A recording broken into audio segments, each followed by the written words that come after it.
And tonight, economists are weighing both the benefits and challenges our economy may face in the coming years under the president-elect's administration. Here's Shelley Garzone. The Trump administration will end up doing some things that will help boost the economy, and there will probably be some things along the way that don't help the economy quite as much. With the former president securing a victory, many are left asking, what does this mean for the economy of our nation and South Carolina?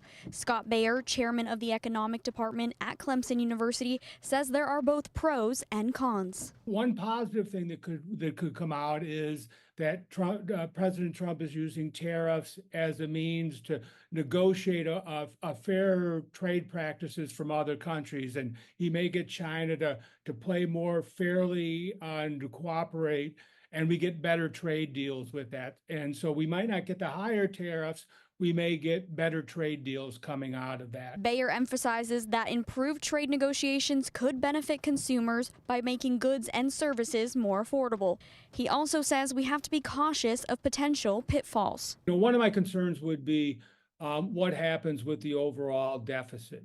Some of the things that President Trump has talked about is cutting taxes, again, to help stimulate the economy and also to increase spending.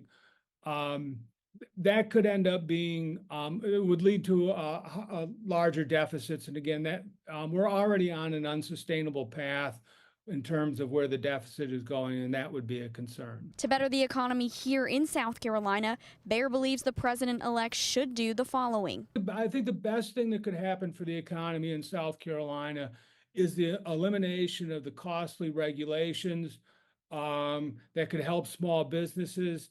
Again, I think a trade policy where tariffs are used to protect our industries in South Carolina, to drive more fair trade deals, not necessarily to end up with higher trade deals, but to be used as a bargaining chip to protect some of our manufacturing base. Those things would help. And when it comes to inflation, the Federal Reserve has done a good job of bringing inflation back down to that 2.5% level. I don't see anything in the near term that is going to cause inflation to tick up. And so I think inflation will remain under control. Shelley Garzone, News 19, WLTX.